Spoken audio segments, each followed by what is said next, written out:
Welcome to the Thrive TV Show with Lauren Parsons, helping you boost your health, energy, and productivity.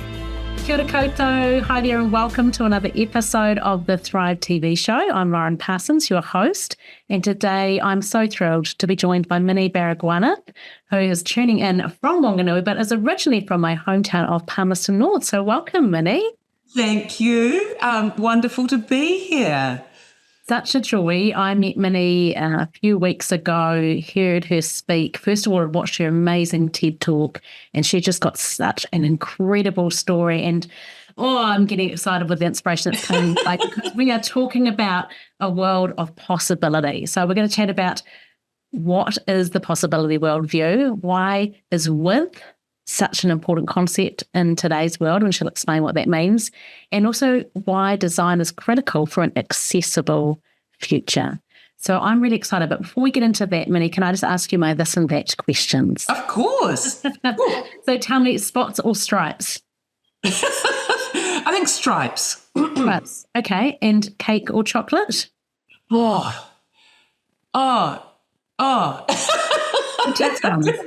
I'm overthinking. That just says everything about me, doesn't it?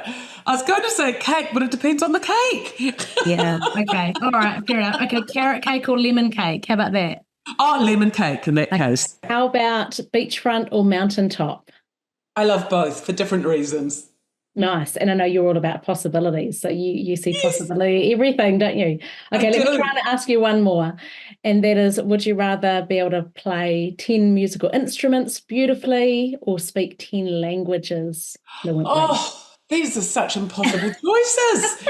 Honestly, I'm such an opportunist and so all about the possibility. I don't think I could pick.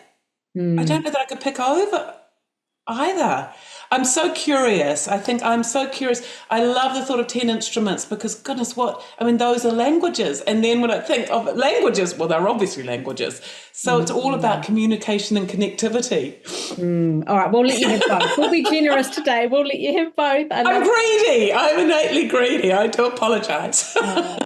So Minnie B is a renowned access innovator in Aotearoa and globally who work and study in this space spans 30 years. She has released her book about her life and work as a blind woman and social entrepreneur. It's called Blindingly Obvious. She's got a copy there probably to hold up and show you. And it also strives to be the most accessible book ever produced, which is amazing. Chief Possibility Officer and founder of the Global Centre of Possibility. She's currently working on a very ambitious 25-year initiative here in Aotearoa to create the first ever city of possibility in the world. She has some amazing accolades to her name: New Zealand Order of Merit, Sir Peter Blake Leadership Award, Westpac Woman of Influence Diversity Award, Zonta Women's Award, and she was placed among the top 10 finalists in the Kiwi Bank New Zealander of the Year. So I just feel so privileged to spend this time with you. Thank you, Minnie. Can you just tell us a bit about you, your life, your background? Absolutely, Lawrence. Honestly, such a joy to be here with you and to have this opportunity. Yes, look, as you said, I grew up in Palmerston North and by the time I was 14, nearly 15, it became apparent that I had a very rare sight condition, and which means I'm actually legally blind. And that really set me on a very particular life path in terms of navigating the world, first as a blind teenager, then as a young blind woman, but then going on to working out, navigating the world of the world of work, really, and ultimately social change. And it sort of eventuated with me becoming a passionate advocate for a more accessible world for anyone living with any kind of an impairment, and setting up a number of social change organisations throughout my career, all focused on moving the dial. How can we improve the lives of people living with an impairment, either here in Aotearoa and or around the world? And really that, in essence, I guess, is my life journey, with a lot of colour in between. Yes, and you share some amazing stats around this, around how I guess, how common access issues are and why this is so important. Can you tell us a bit about that? Absolutely. People are often quite taken aback, actually, that it's 1 in 4 of us. So 25% of the population here in Aotearoa lives with an impairment. That's over 1 million New Zealanders. When we think globally, it's close to 2 billion people now living with an impairment. And I suspect those numbers are actually on the conservative side, because we're talking about people with a physical impairment. Often that's the thing. We often think about someone who uses a wheelchair as the go-to image in our minds. But we forget about people who have what I call the invisible impairments. And that's anyone with a mental health condition, say maybe with dyslexia, anyone who's neurodiverse. Myself, people often don't know when they first meet me that I'm legally blind. Maybe someone who's hearing impaired, maybe has a heart condition. It goes on and on and on and on. And by the time we're 65, then there's an age-related correlation. So 50% of us over the age of 65 have at least one impairment. And with every year that we age, we generally acquire more and more impairments. So we might start to have trouble hearing, turn the TV or the volume up on whatever device we're listening to. Gradually, we're putting things in larger and larger font on our phones. We might try and park closer to the place we're trying to get to, the supermarket, whatever it is. And these are all indicators that our physical functioning or our sensory or our mental or cognitive functioning is changing. And I think typically we've tended to try and categorize people with an impairment very neatly as those people over there. We've very much othered anyone with an impairment. And in fact, to the point that we used to, well, we still do, but particularly in the past, we would put people in institutions to separate and other. Thankfully, we have really significantly rethought that approach. Yeah. And what I talk about now is that all of us, if we're lucky to live long enough, at some time in our lives, will experience disability and an impairment. So we need to stop thinking about disability as being that group over there. Instead, the philosophy I now embrace is it's part of being human. And unless we truly understand that, we actually are designing our future selves out of society, community, and economy, because we refuse to embrace the fact that living with an impairment is part of being human. Wow, beautifully said. And I know that you talk so much about not having a disability worldview, but a possibility worldview. So can you just explain that, define that for us? What is a possibility worldview? Completely. And so the way I talk about it is that if you can imagine a spectrum, if you like, and down one end you've got the word disability, in the middle accessibility, and at the far end possibility. Now, the disability worldview is very much the dominant view. And that is the view that we don't even question. But it pretty much says we disabled people are those people over there. We think about designing only to minimum standards. We don't design everything with that community or that experience in mind. So we talk about designing doorways and car parks and toilets for the disabled.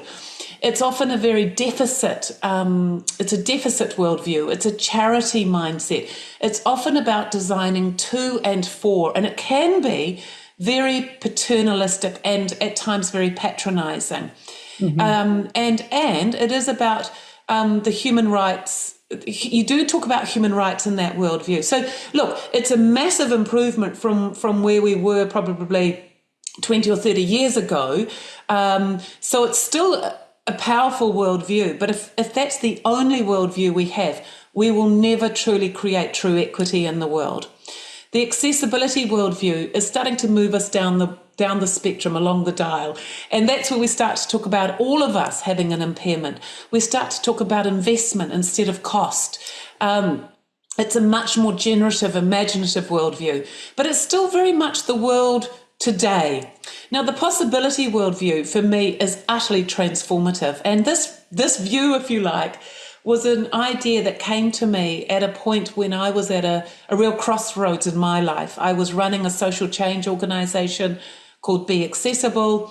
We had major government contracts. We were turning over millions of dollars. We're doing some amazing work, actually, my team and board, to really reposition and rethink accessibility in our world today.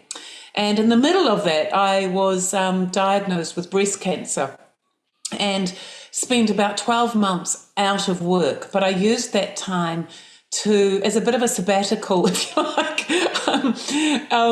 And this idea of possibility came to me because I thought, this change, this equitable future is not happening fast enough. What are we missing here? Mm-hmm. And I started to think, there's got to be a lens, a worldview that's beyond today, that's future focused, that's design-led, that's imaginative, creative. And this concept of possibility just sort of started to come to me in a very intuitive sense. When I came back after the cancer treatment and diagnosis, we started to turn this concept into something more tangible, and we worked with future-centered designers to really give it shape, texture, and form. And this lens, this possibility lens, emerged out of all of this. And so possibility, at the heart of possibility is this idea that we're looking to the future. We're looking at the trends. We're looking at AI, climate change,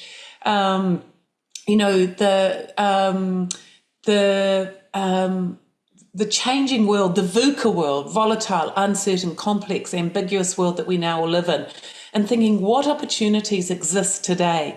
It's design-led. It's led by people with an access need. So this idea of creating, innovating with is central as opposed to designing to and for. It's generative. It has no boundaries. It's limitless. And so if I was to give you a really tangible example, because I realize people can get a bit lost in all of that. So a gorgeous friend of mine, Arash, who is himself what I would call a world-leading access innovator and designer. Mm-hmm. Arash lives with both dyslexia and more recently discovered that he was becoming deaf. He is a accessibility engineer, and because of his disability experience, he started to reimagine what is possible as someone who's deaf. Now, sign language has always been a pivotal part of deaf culture, and but he thought there are limitations with sign language. He can only get the support he needs through a physical interpreter, and physical interpreters are incredible, but there's a shortage of people who can deliver that service.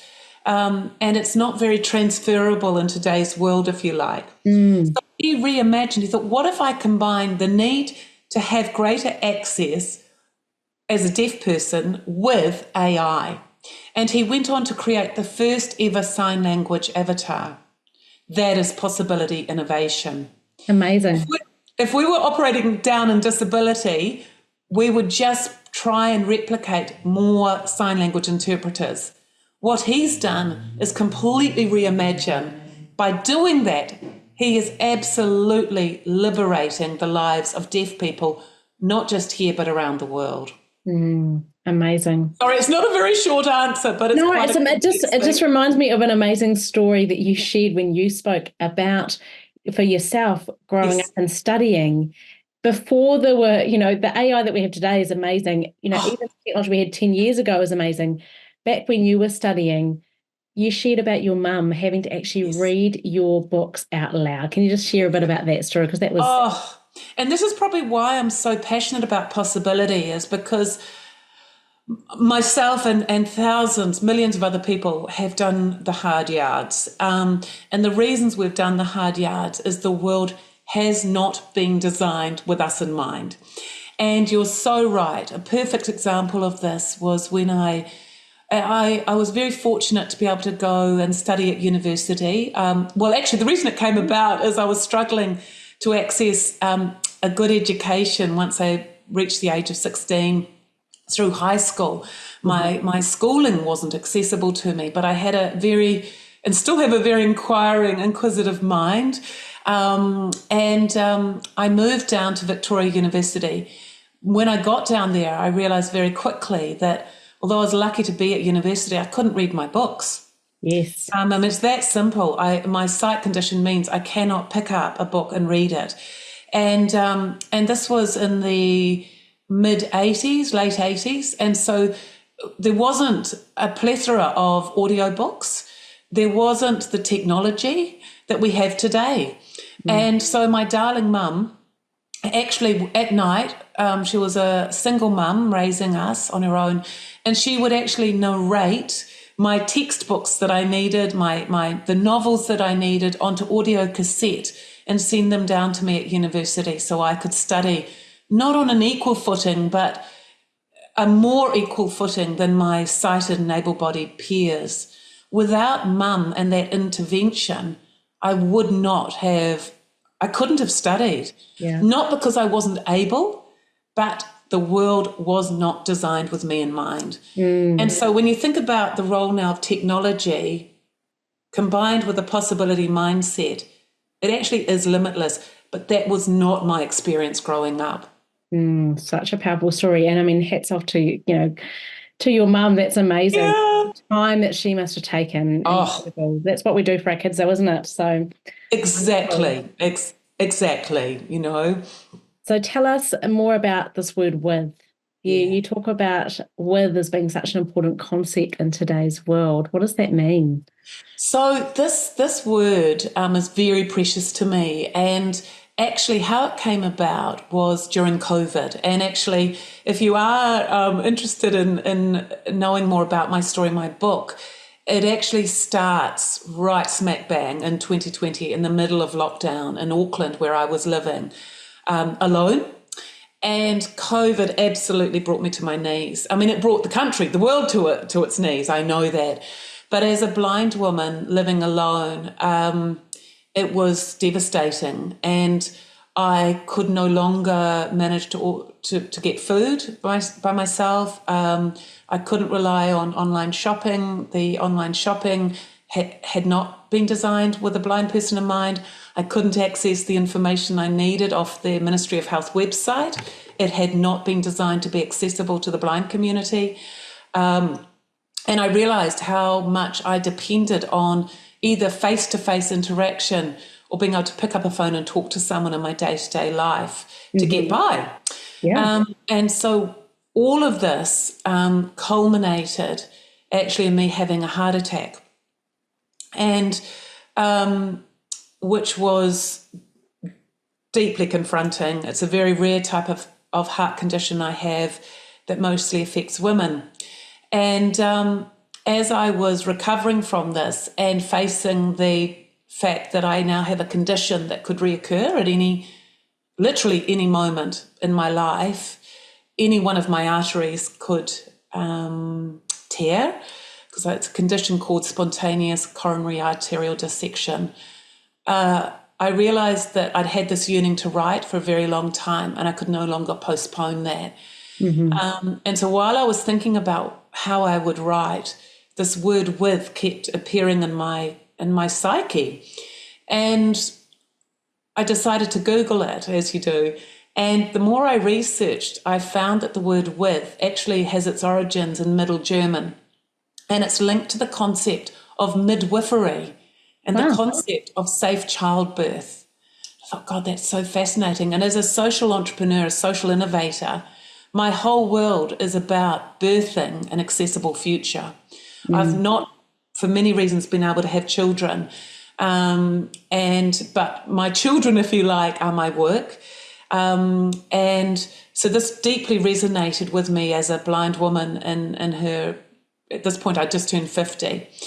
And the more I thought about it, I applied this concept of what does it mean to be with an access leader an entrepreneur, a designer who's living with a disability, who is totally committed to birthing an equitable world.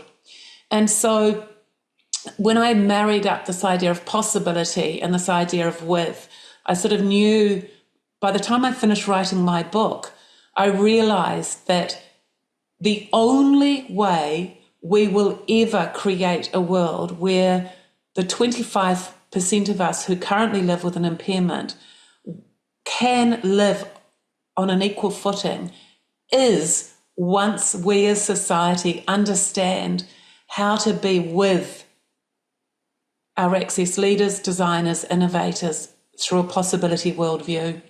And what does that mean? We're talking about self-determination. We're talking about how do we get out of the way, share the resource, shine light on the leadership and the worldviews of people living with an impairment. We are slowly here in Aotearoa getting our heads around that in terms of te tiriti and Māori worldviews and being a bicultural society. It's a similar invitation when we think about accessibility. We understand those principles to a degree, but it's a similar frame in that this is an invitation. If we really want our access citizens to be equal, if we really want a society we can be proud of, where everyone can flourish, it will only happen, in my mind, once we understand how to be with. So part of being with is going without power, control, and resource from mainstream society. Part of being with is being prepared to stop holding back on the things that would enable people to flourish. Mm-hmm. So much of this is done unconsciously, by the way. Yes. I know this is mostly not conscious. So my work is totally now focused, as Minnie B is totally focused on supporting people, organisations, communities to move into this with space where we can jointly birth an accessible future. It's amazing. It's just such a beautiful vision. And when you talk about the importance of this and just, the possibility of a future with equity, it's inspirational. So thank you for the work that you're doing. I wonder, as people are listening in, I'd love it if you can give us some ideas of what are practical steps that people can take that are going to, help along this cause or help join you on this journey in our workplaces, in our day-to-day. What can we do? Oh, gosh, there's so many things. It's such a lovely question. Look, right now, my newest project, if you like, and project doesn't do it justice. I think this is this might be the work for the rest of my life. I'm not sure yet. But we're starting work on the first ever City of Possibility. Mm-hmm. We are beginning to look at my new home of Wanganui becoming the first ever City of Possibility. Right now, we're looking for amazing, talented people who can contribute time, energy, resource, and dare I say it, money, to getting this vision off the ground. It's right in the early inception, but this is going to be a all hands on deck kind of a situation. So if that taps into something in you, please reach out and contact me either through my Minnie B, minnie@minnieb.co.nz, or through the Global Centre, and I'm sure we'll have details of how to contact me at the end of this.